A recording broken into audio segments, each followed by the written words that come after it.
Chapter 12. Practical Questions and Answers. When should parents begin telling a child of his origin? When a child asks about his origin, he is old enough to be told the first story. Some children will ask about this by the time they are 3 or 4 years old, others not until they are 5 or 6. A normally developing child will certainly become interested in this matter by the 6th year. If a child has not asked about his origin by the time he is 6, it would be wise for the parents to ascertain by questioning him whether he has received this information elsewhere. If they find he has gained this information from the vicious, what should they do? I would suggest that they wisely, tactfully, and kindly ask him to tell them all he has heard, promising him that they will tell him the real truth in a number of very interesting stories. If he has received only very limited information, I would tell him at once the story of the plants and promise him another story in a few days or weeks about the oysters. If he has received considerable information in half-truth and learned several vulgar expressions, I would tell him these stories of life, one at a time and one each day until I had covered all the half-truths he had learned. I would endeavor skillfully to impress him with the sacredness of the laws of life. I would try to induce him to discard every false name he has learned by giving him the chaste pure names. I would teach him that we should be modest and discreet regarding these organs, and when and how to speak of them, that we should carefully avoid entertaining the idea they are in themselves sinful or that they are our shame and humiliation, that these organs and their functions are sacred, delicate, and pure, and that they are our pride and our glory.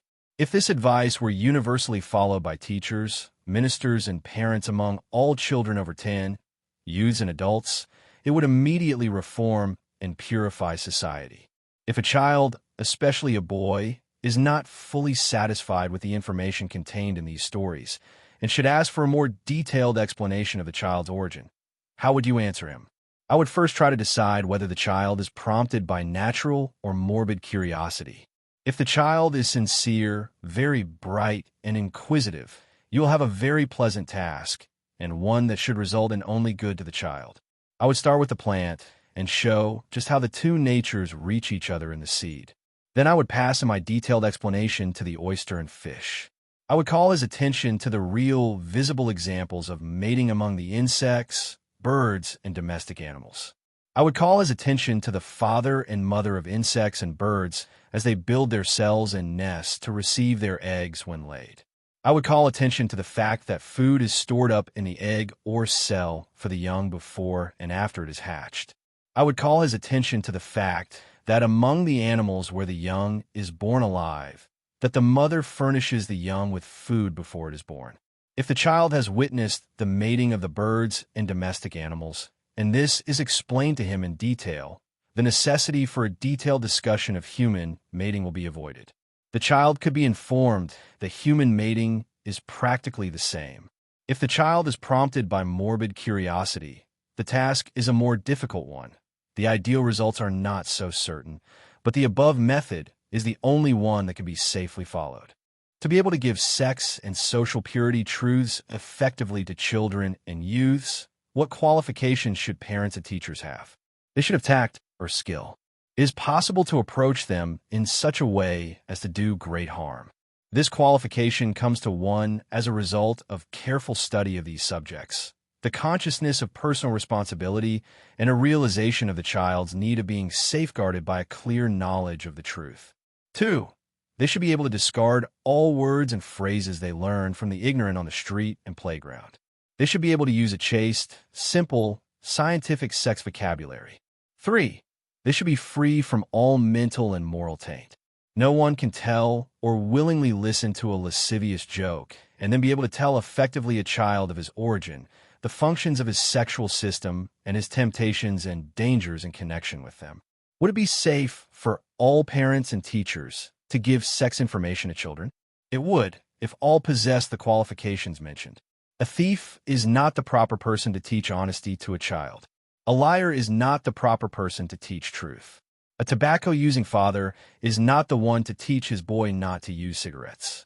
A swearing man is not qualified to teach his boy not to swear. Occasionally, a child is saved from one or more of these vices by becoming utterly disgusted with the vice in his father. The child is an imitator.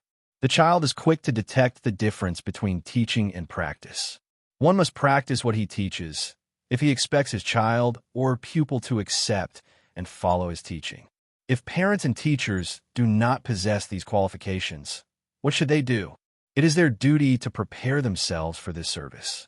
Under present social conditions, they are not qualified to be at the head of a family or to teach children unless they have these qualifications. Those who have these responsibilities upon them and feel that they cannot at present effectively perform these duties can secure the services of others, or they can place in the hands of child where youth is safe an interesting book containing what the child needs to know. If a child is told these delicate truths, will he not tell other children about them? That will depend upon the nature of the child, the way he has been trained, and the tact used in telling the story of life. Some children have inherited a gossipy nature, and some have been unfortunately trained. They would. But most children would not seek to inform other children. They would not seek this information from the vicious when they know they could obtain the truth from parents and teachers.